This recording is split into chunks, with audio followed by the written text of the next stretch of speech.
quick rundown on my Visualizer Max for Live device. What it allows you to do is program projections that can be affected in real time inside of Ableton. This takes advantage of OpenGL that's inside of Max MSP and Jitter. I'm not going to dive into the inner workings of it. It's pretty technical. It would take a long time. This isn't a tutorial on how to make it. This is just how to use it. Great.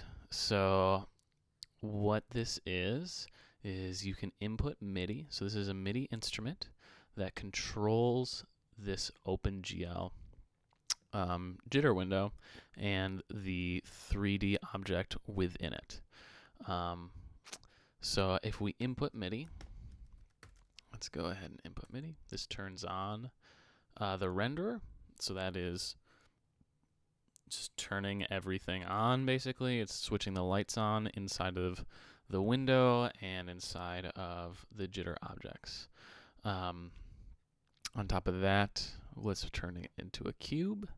And we can see why we're doing this on this quick index. So start renderer, bam, right there. It also has a toggle if you want to do it manually. I recommend doing it with a note. That way you don't have to continuously click every time you open up your set. And we are going to hit cylinder or something. I don't remember the note that we put down. But this is our index that we can switch back to. So if we hit play, we're going to start the renderer, and then it's going to it defaults as a sphere. It has an object within it. You'll see a sphere appear, and then it'll change into another object. Great. Oop, that is slow. Oh boy. A bit of a doozy. Shouldn't have zoomed out so much. Great, we'll just jump ahead. Great, turn into a torus, which was D. Other things to note is that full screen is full screen, pretty self-explanatory. You can use it, just drag this over into a monitor or a projector. Other things to note here is that because we clicked on that full screen, there's a bug that it deletes the floating parameter.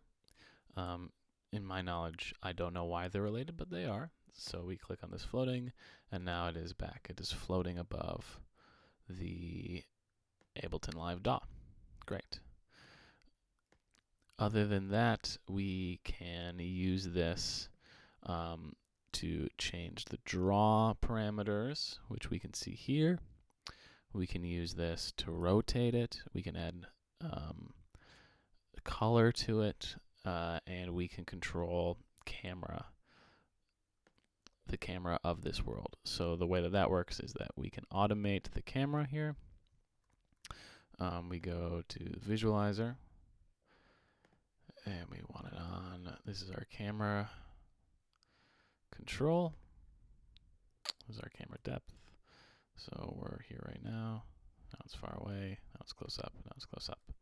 And we can see how if we add all these things together, like changing the color, changing the draw shape, changing the camera depth, changing left to right here, we can see how it'll create a really interesting and dynamic projection design. The other thing that's cool about it is that you can add a noise element to it. And what that means is that it takes in audio, takes in either live audio or recorded audio. So right now it's taking in live audio just from the crappy microphone on my laptop. And we're going to go in. Cool. It's already coming in right here. And it'll take the peaks and distort our shape. And that adds for some real-time dynamic peak analysis, which can be really cool and really interesting. And this can be done live like I'm doing it. Like we can, so that means we can run a microphone out to a kick drum of a drummer. We can run a microphone to the guitarist or the bassist's cabs, whatever you would like. You can put it into an art installation. Whenever somebody claps, it'll change shape in accordance to them.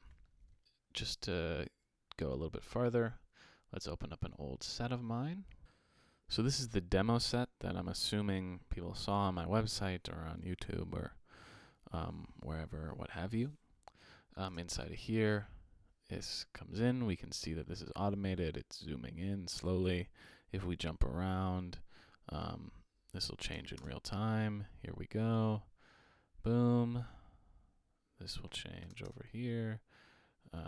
It's changing the color. It's changing the shape. And the way that this is happening is that it's reading these MIDI notes that are on this index, and then sending into this Max MSP device, changing the shape. Great. That's kind of all there is to it. Please reach out to me with any questions. I really hope that this helps in some kind of art making. Yeah, thank you so much.